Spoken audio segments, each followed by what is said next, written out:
एक बहुत ही भोला भाला सा आलसी लड़का था। वह कोई काम नहीं करना चाहता था, बस खाना खाता, घूमता और सोते रहता था। एक दिन उसे किसी ने बताया कि एक आश्रम है जहाँ पर कुछ नहीं करना पड़ता है और हर दिन 2 समय का खाना और नाश्ता मिलता है, तुम वहाँ जा कर के रहो।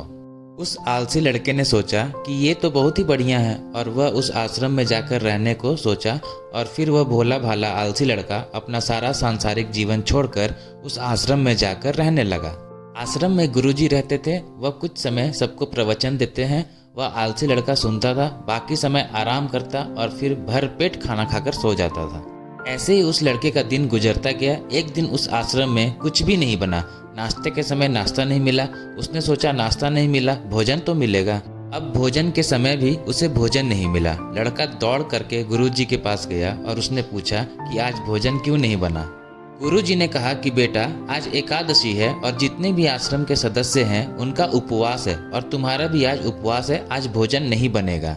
वह लड़का आलसी था और उसे भूख भी बहुत लगता था। उसने गुरुजी से बोला कि मैं उपवास नहीं रहूंगा, मुझे भूख लगी है, मैं खाना खाऊंगा।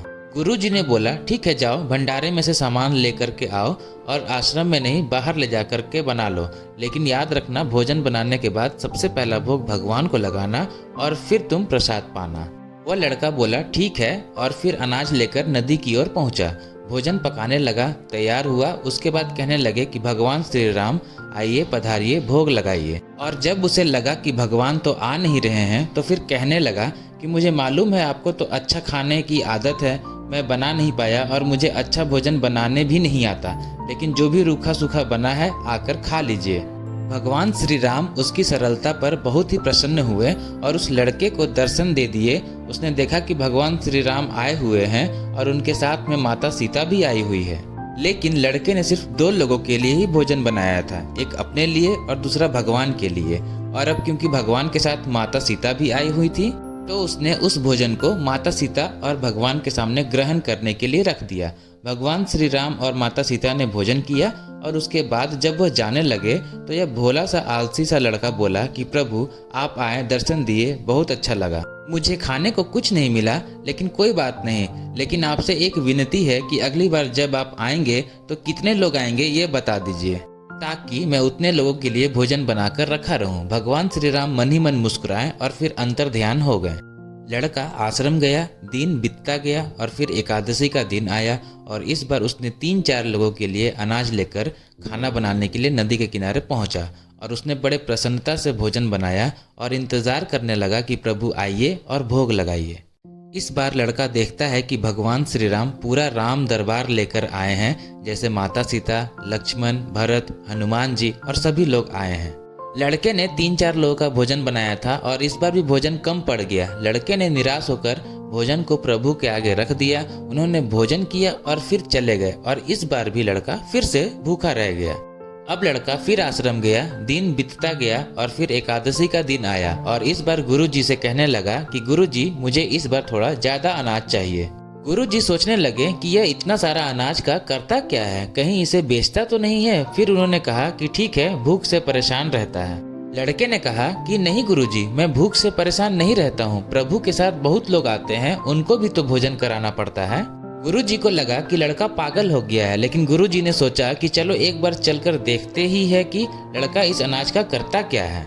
वह भोला सा लड़का अनाज लेकर के नदी के किनारे पहुंचा और इस बार भोजन बनाया नहीं। उसने सोचा कि प्रभु हर बार ज्यादा लोगों को लेकर आ जाते हैं, इस बार वह जितने भी आएंगे खुद बना करके भोग लगा लेंगे और फिर प्रेम से प्रभु को बुलाने लगा। गुरुजी ये सब छुप कर देख रहे थे कि ये भोजन तो बनाया नहीं और प्रभु को बुला रहा है, लेकिन लड़के ने देखा कि इस बार प्रभु के साथ बहुत से लोग आए हुए हैं तो उसने प्रभु के सामने हाथ जोड़ करके कहा कि प्रभु माफ करना, आप बहुत सारे लोग आते हो, मुझे संख्या पता नहीं होती है और मेरी हिम्मत भी नहीं होती है कि इतने सारे लोगों के लिए भोजन बनाऊं। आप स्वयं आइए, बनाइए, खाइए और भोग लगाइए। प्रभु मुस्कुराते हैं और अपने साथ आए सभी लोगों के साथ मिलकर भोजन बनाते हैं। गुरुजी ये सब छुप कर देखते हैं और फिर लड़के के पास आकर कहते हैं कि तुम ये क्या कर रहे हो। लड़का कहता है कि गुरुजी आपको दिख नहीं रहा है कि भगवान श्री राम पधार चुके हैं, माँ सीता आई हुई हैं, हनुमान जी आए हैं और भी सभी लोग आए हुए हैं, भोजन बन रहा है। गुरुजी ने बोला कि पागल हो गया है, मुझे तो कोई दिख नहीं रहा है। लड़का गुस्सा हो गया और बोला प्रभु आप ये क्या कर रहे हो? एक तो मुझे भूखा रखा है और गुरुजी को दर्शन नहीं दे रहे हो, जो मुझे पागल समझ रहे हैं। कृपा करके गुरुजी को दिख जाओ। भगवान बोले, नहीं, मैं इन्हें नहीं दिख सकता। लड़का बोला, क्यों नहीं दिख सकते? मेरे गुरुजी तो बहुत महान हैं, बहुत बड़े ज्ञानी और ज्ञाता हैं। भगवान बोले, हाँ, ज्ञानी और ज्ञाता होंगे, लेकिन तुम्हारी तरह सरल नहीं है। जो सरलता तुम में है वो तुम्हारे गुरुजी में नहीं है। लड़के ने ये बात गुरुजी से कह दी कि भगवान श्री राम कह रहे हैं कि आप में सरलता नहीं है, आप मेरी तरह सरल नहीं है, इसलिए आपको नहीं दिख सकते।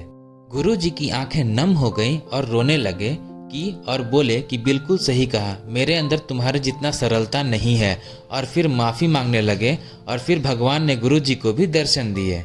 इस कहानी से मोटिवेशन, ये कहानी हमें सिखाती है कि जीवन में सरलता सबसे आवश्यक है। जितने सरल बने रहेंगे उतना जीवन में आगे बढ़ते चले जाएंगे। जब आप सरल होते हैं तो आप खुद भी मुस्कुराते हैं और दूसरों को भी मुस्कुराने की वजह देते हैं।